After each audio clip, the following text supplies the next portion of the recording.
The two most important apps to install on your smartphone when you're coming to Costa Rica. I'm gonna share what they are to make your stay in Costa Rica the best one. Okay, well, first of all, welcome to the channel. If you haven't subscribed yet, this is your warm welcome. Hit one of the, somewhere there's a link on the screen, hit it, or go to the description down below and hit the bell icon. Every time I upload a new video, then you're gonna receive a notification so you don't have to miss anything.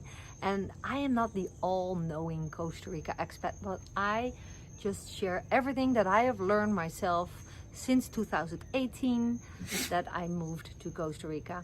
And I'm happy that you found me here. I'm from the Netherlands, that's my weird accent, and well, let's dive right in.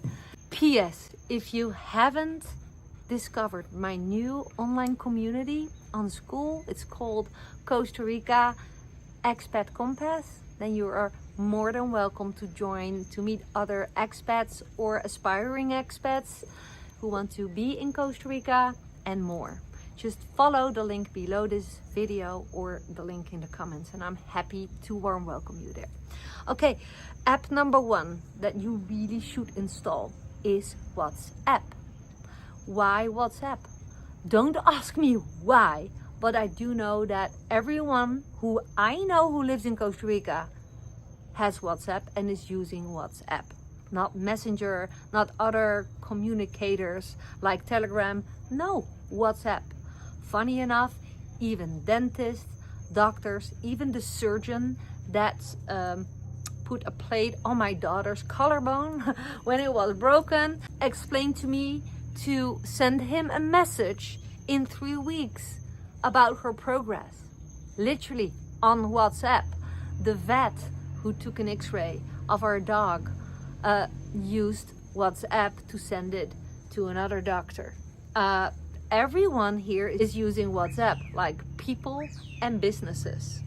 I'm not telling you that it is safe to share your personal information through WhatsApp, but I do know that it happens, and that if you want to communicate with people, WhatsApp on your phone is the number one thing to do before you come to Costa Rica, so you have that all set. And if you don't know it, you make it unnecessary too hard, because you can call with WhatsApp, you can send voice messages on WhatsApp, you can text one another on WhatsApp, and it's cheap. App number two to install when you come to Costa Rica is Waze. Yeah, you can use a navigation app like Google or Maps, but Waze somehow is used by all the people who live in Costa Rica, and because it's specialized on the Costa Rica roads and also gives a very good description of what's happening currently on the roads, when the roads are closed or when there's nature stuff blocking. So far I am using it with a lot of pleasure, and it's super easy. It works the same as Google Maps and stuff, but it's a typical Costa Rica navigation thing, and I think it's beneficial for you to use those specific Costa Rican things to get the most out of your stay, whether you are traveling through Costa Rica or you are looking to move to Costa Rica. This is what I use and what I've learned over time that I live here. So I hope that you can benefit. And one day, if you were maybe stubborn, you were like, no, I'm not going to install the WhatsApp, and you are communicating with someone in Costa Rica and the first thing they ask is, do you have your WhatsApp for me? You will think about my advice in this video. So do with it whatever you want. But like I said, I share everything I've learned myself. WhatsApp and Waze are the two apps to install and to use and to benefit from during your stay in Costa Rica.